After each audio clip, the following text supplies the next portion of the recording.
Hello everyone. तो जैसा कि आपको पता है कि हम एनसीईआरटी सीरीज़ की शुरुआत किए हैं और एनसीईआरटी सीरीज़ में मकसद क्या है हमारा। एक तो क्या है, सारी एनसीईआरटी चेंज हो चुकी है, अपडेट हो चुकी हैं, बहुत सारे चैप्टर्स बदले हैं।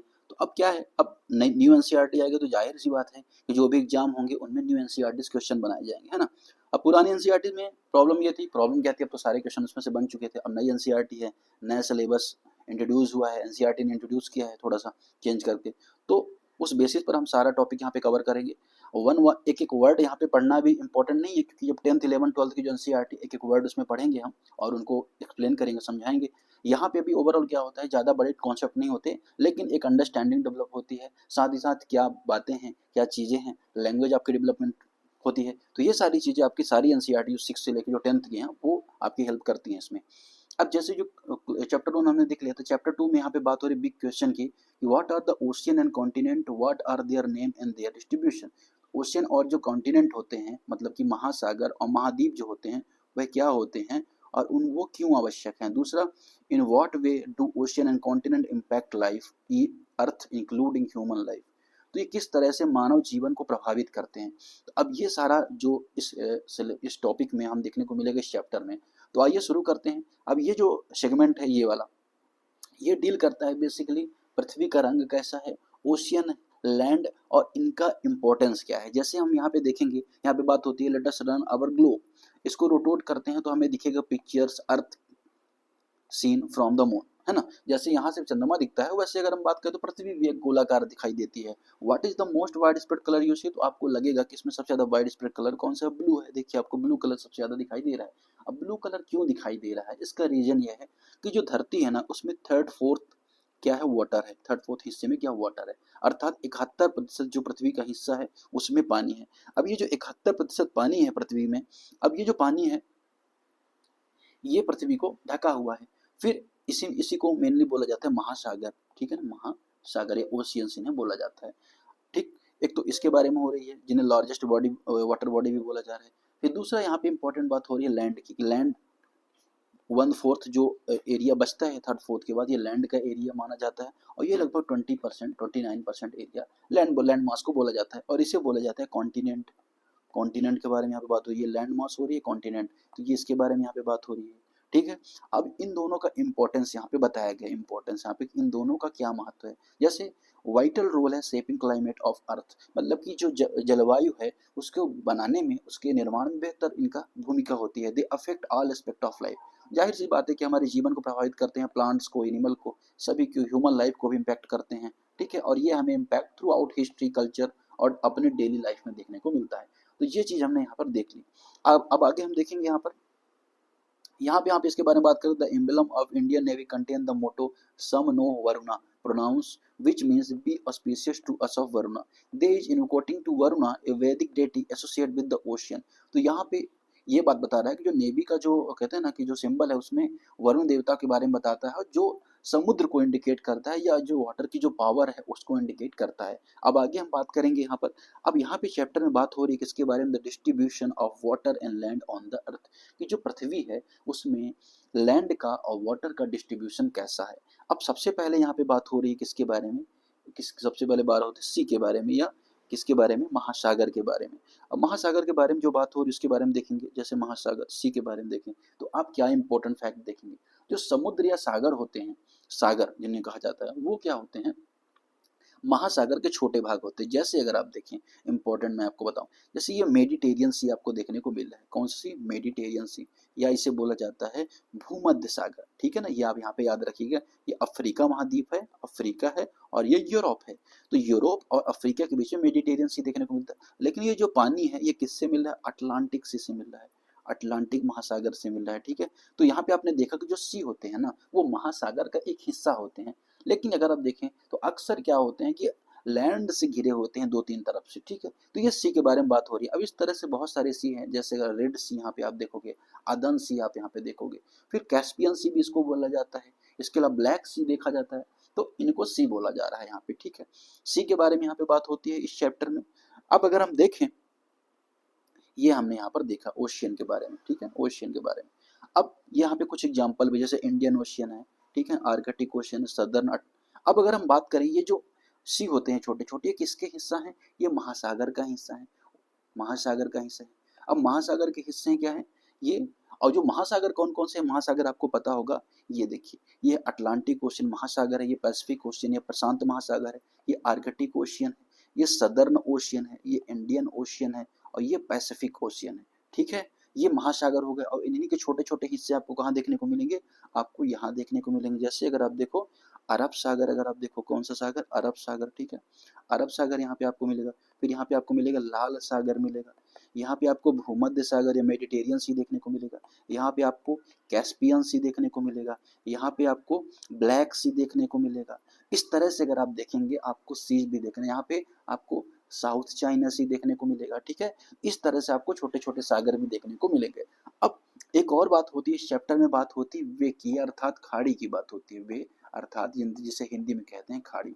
अब खाड़ी के बारे में बात करें तो ये क्या होता है, यहाँ पर जो लैंड होता है ना, ये अंदर की तरफ मुड़ा होता है। जैसे अगर आप देखिए ये लोकेशन आप देखिए, ये एक तरह का घेराव बनने को देखने को मिलता है। अब ये है क्या? यह है मैक्सिको की खाड़ी या गल्फ ऑफ मैक्सिको इसे बोला जाता है। ठीक है, तो ये सकरी खाड़ी होती है, इसे उपसागर भी बोला जाता है, सब ओशियन भी इसको बोला जाता है, सकरी क्षेत्र होते हैं। ठीक है, अब अगर हम बात करें इंग्लिश में दो वर्ड देखने को मिलता है। एक वर्ड देखने को मिलता है इंग्लिश में गल्फ, क्या देखने को मिलता है? गल्फ। ठीक है ना, दूसरा आपको देखने को मिलता है बे। ठीक है, अगर हम बात करें तो जो गल्फ यहाँ पे देखने को, गल्फ जो होता है वो कंपैरेटिवली ज्यादा सक्रिय होते हैं वे से। जैसे वे ऑफ बंगाल आप देखेंगे तो ये ज्यादा लैंडमास से ज्यादा एरिया देखने को मिलता है, लेकिन ये ज्यादा सकरा आपको देखने को मिलेगा।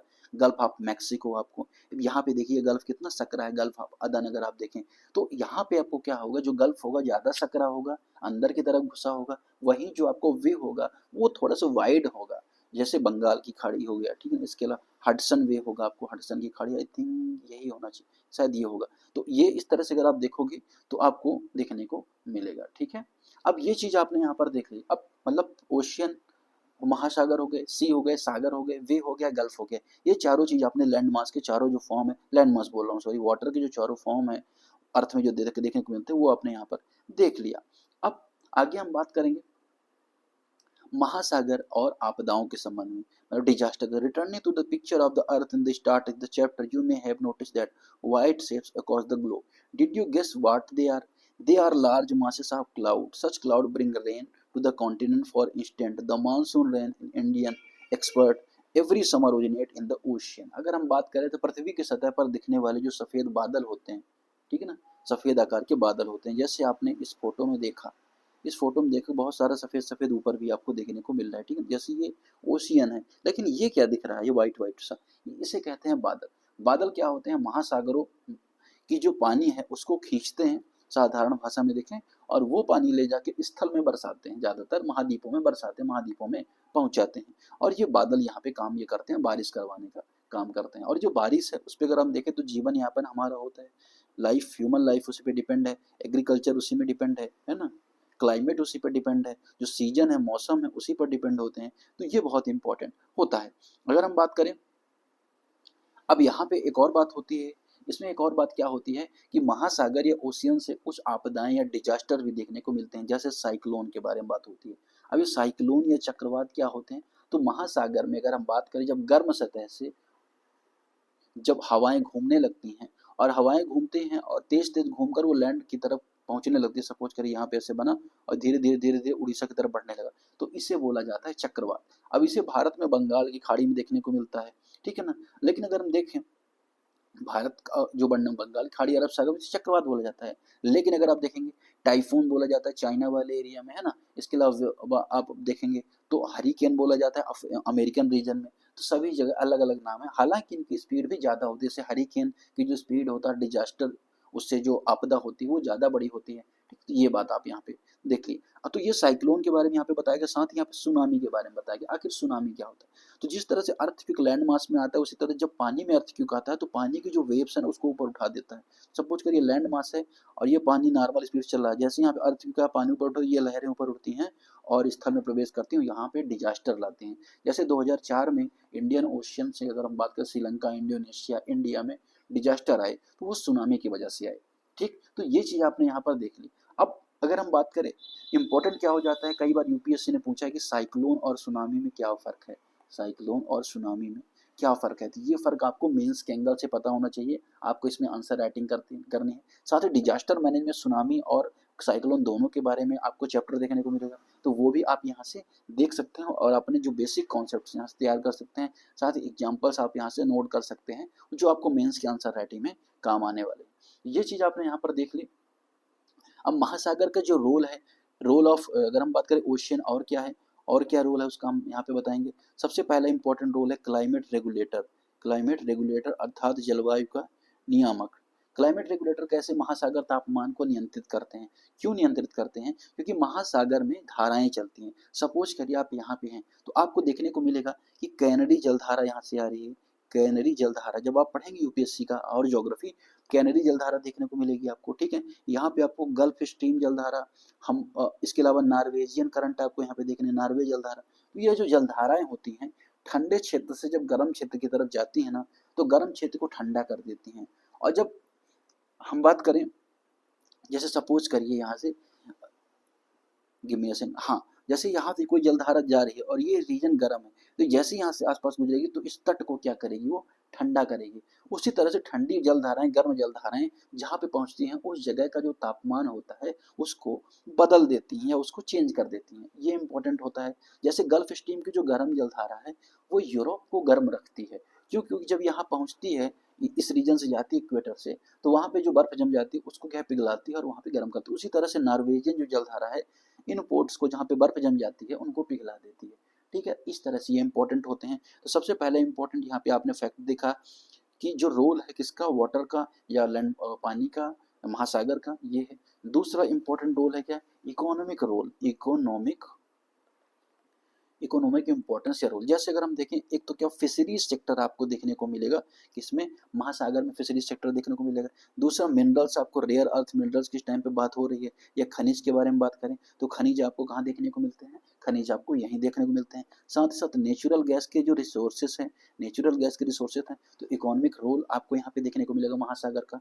तो यहाँ पे आपने क्लाइमेटिक नियामक देखा, जलवायु नियामक, फिर इकोनॉमिक रोल है यहाँ पे। फिर तीसरा इंपॉर्टेंट रोल क्या है, बायोडाइवर्सिटी, बायोडाइवर्सिटी, जैव विविधता आपको देखने को मिलेगी। अब अगर आप देखेंगे, जब ओशन में आप देखेंगे, एक्सप्लोर करेंगे, तो आप क्या पाएंगे, आप पाएंगे कि यहाँ पे आपको वेरियस टाइप की फिशेस पाई जाती हैं, आपको यहाँ पे देखेंगे कि कछुए पाए जाते हैं। इसके अलावा यहाँ पे नीचे आपको कहते हैं ना कि जो एल्गी पाई जाती है, तो इस तरह से स्पर्म वेल, मदर, बहुत खूबसूरत खूबसूरत मछलियाँ पाई जाती हैं, तो ये मैंग्रोव्स पाए जाते हैं। तो ये क्या है, ये बायोडाइवर्सिटी है जो ओशियन के अंतर्गत पिरो के रखिए।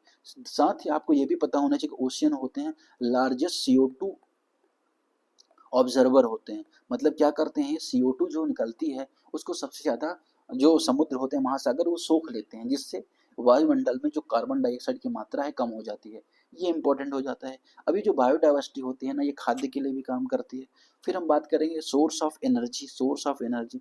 आपने देखा होगा कि बहुत सारे जो पानी में आप देखेंगे कि बहुत सारे पवन चक्कियाँ लगी होती हैं, टाइडल एनर्जी जनरेट की जाती है उससे। तो अगर आप देखेंगे टाइड एनर्जी जनरेट की जाती है। ऑफशोर विंड्स के बारे में, ऑफशोर विंड एनर्जी के बारे में आपने सुना हो, विंड एनर्जी के बारे में आपने सुना हो। तो ऑफशोर विंड एनर्जी क्या होती है, बेसिक अपतटीय पवन ऊर्जा। तो अपतटीय पवन ऊर्जा में जो समुद्र होते हैं उसमें विंड्स लगाए जाते हैं और वहाँ से एनर्जी जनरेट की जाती है, और रिन्यूएबल एनर्जी के लिए इंपॉर्टेंस है। साथ ही अगर हम देखें, स्ट्रैटेजिकली बहुत इंपॉर्टेंट होते हैं, स्ट्रैटेजिक, रणनीतिक और सिक्योरिटी एंगल, सिक्योरिटी एंगल दोनों से इंपॉर्टेंट होते हैं। कौन, महासागर। आपको पता है कि महासागर है तो आसानी से भारत के लैंड में अटैक करना आसान नहीं है ना। तीनों ओर से अगर महासागर भारत को घेरे हुए हैं तो इतना आसान नहीं कोई देश यहाँ पे कब्जा कर ले, अटैक कर ले, क्योंकि लैंड में जो रह रहा है वो ज्यादा पावरफुल कंपेरेटिव देखने को मिलेगा, ठीक है। फिर इसके अलावा वर्षा चक्र को बनाते हैं, कृषि पर इम्पैक्ट डालते हैं। साथ ही अगर हम बात करें, पानी जब जाता है तो नदियों में भी गिरता है, जिससे क्या होता है, वो जो जल चक्र है, पानी का जो चक्र है वह चलता रहता है। समुद्र से पानी वाष्पीकृत हुआ, बादल बना, बादल से गया बारिश हुआ, बारिश का पानी नदियों में गया, और फिर नदियों का पानी समुद्र में आया। इस तरह से जो जल चक्र है वो चलता रहता है, ठीक है। अब ये तो बात हो गई, ठीक है, आपने यहाँ पर इसके बारे में देख लिया। आगे हम बढ़ें, आगे बढ़ेंगे, हम बात करेंगे कुछ और चीज़ों के बारे में। जैसे प्रशांत महासागर हमने यहाँ पर देखा, तो कुछ हमें फैक्ट्स भी पता होने चाहिए। जैसे क्या फैक्ट पता होना चाहिए आपको कि प्रशांत महासागर 165 किलोमीटर स्क्वायर एरिया में विस्तृत है, ठीक है। और इसमें डीपेस्ट जो ट्रेंच है मेरियाना ट्रेंच यहाँ पे आपको देखने को मिलेगी। कौन सी ट्रेंच? मेरियाना ट्रेंच आपको देखने को मिलेगी, जो 11,022 मीटर गहरी है, ठीक है। इसके अलावा बहुत सारे आइलैंड आपको देखने को इम्पोर्टेंट यहाँ पे मिले, जैसे हवाई आइलैंड आपको देखने को मिलेगा, इसके अलावा फिजी आइलैंड आपको देखने को मिलेगा। तो साथ ही रिंग ऑफ फायर यहाँ पे आपको देखने को मिलेगा। रिंग ऑफ फायर क्या है? रिंग ऑफ फायर ऐसा क्षेत्र है जहाँ पर जो कहते हैं ना कि अर्थक्वेक्स बहुत ज़्यादा आते हैं। ये वाला जो रीजन यहाँ से लेके जो कोस्टल पूरा रीजन होता है, ये वाला रीजन यहाँ यहाँ से आप देखेंगे, ये वाला और इधर से ये वाला, इसे रिंग ऑफ फायर बोला जाता है, ठीक है। तो ये किसके बारे में आपने देख लिया? ये आपने पैसिफिक ओशन के बारे में देख लिया। फिर जब अटलांटिक ओशन के बारे में बात करेंगे तो 82 मिलियन किलोमीटर स्क्वायर जो क्षेत्रफल होता है किसका? अटलांटिक महासागर का है, और एस शेप में दिखाई देता है। यहाँ पे इंपॉर्टेंट जलधाराएं हैं, जैसे गल्फ स्ट्रीम की गर्म जलधारा है, लेब्राडोर की ठंडी जलधारा है। तो इस तरह से जलधाराएं भी देखने को मिलती हैं। और यूरोप और अमेरिका के बीच में अगर आप देखोगे तो ट्रेड रूट के लिए ये जो बहुत अच्छा काम करता है। ग्रैंड बैंक जैसे फिशिंग ग्राउंड भी आपको देखने को मिलते हैं। फिर हम बात करेंगे हिंद महासागर के बारे में, इंडियन ओशन के बारे में, जो 70 मिलियन किलोमीटर स्क्वायर जिसका क्षेत्रफल देखने को मिलता है।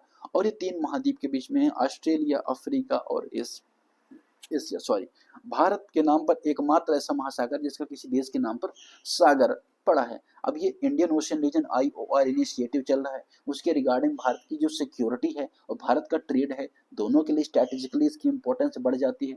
फिर इसके अलावा आते हैं सदर्न ओशन के संबंध में। तो सदर्न ओशन का जो एरिया है 20 मिलियन किलोमीटर स्क्वायर माना जाता है, और ये आर्कटिक को घेरे हुए है चारों तरफ से, है ना। जैसे आर्कटिक, अब यहाँ पे अगर आप देखोगे तो इसकी वजह से यहाँ पेंगुइन, सील, व्हेल ये आपको देखने को मिलती है।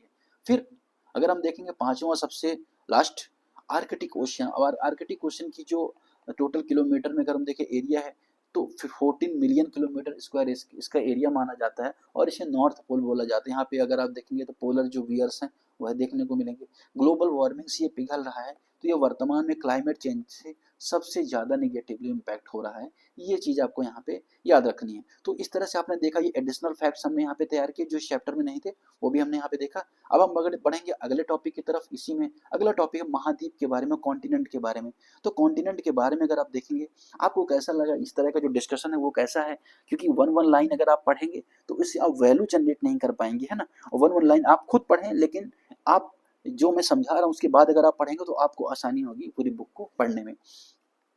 फिर continent are visible on the map of ocean, how many can you count? ठीक है, तो कॉन्टिनेंट जो होते हैं विजिबल होते हैं ओशियन से, आप कितने को गिन सकते हैं? The answer is not so simple, they can be counted in several ways. तो कई तरह से इसे काउंट किया जाता है। इसका मतलब ये है कि अगर हम मैप में देखें तो आपको लगेगा कि 4 महाद्वीप हैं, है ना, क्योंकि एशिया और यूरोप जैसे साथ में दिखाई देते हैं तो लगता है एक ही महाद्वीप है, लेकिन ऐसा बेसिकली है नहीं, ठीक है। अब अगर हम बात करें, गिनती अलग अलग इनकी मानी जाती है। अब महासागर आइए काउंट कर लेते हैं कितने हैं, ठीक है। महासागर काउंट करते हैं तो पहला है north Antarctica, America, sorry, south America, Africa, Europe और एशिया, 2 यहाँ पे हो गए, 3 1 4 2 6 हो गए, ठीक है ना। ऑस्ट्रेलिया, ठीक है ना, 7, तो कितने हो गए? 1 2 3 4 5 6 हो गए, और ये अंटार्कटिका 7 हो गए। अब अगर हम बात करें, लेकिन एशिया और जो यूरोप है ये साथ में दिखाई देता है, तो इसे कभी कभी ज्योग्राफी के जो प्रवक्ता हैं वो इसे यूरेशिया बोल देते हैं, ठीक है, लेकिन दोनों अलग अलग महाद्वीप माने जाते हैं।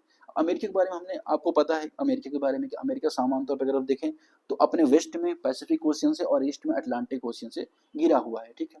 फिर अगर हम बात करें यूरोप के बारे में, यूरोप और एशिया के बारे में, तो इसके बेसिक फैक्ट्स आपको पता ही है, लेकिन अगर हम जो चीज़ें आगे आएंगे तो हम मैप के थ्रू भी और देखेंगे यूरोप और एशिया की खासियत क्या है, कि जो भी आज की डेट में सबसे ज़्यादा जनसंख्या के बारे में देख लीजिए, लोगों के बारे में देख लीजिए, तो एशिया सबसे बड़ा महाद्वीप है, ठीक है। ये बात आपको यहाँ पे याद रखनी, जनसंख्या की दृष्टि से भी जो कंट्रीज हैं उनके नंबर्स के हिसाब से भी।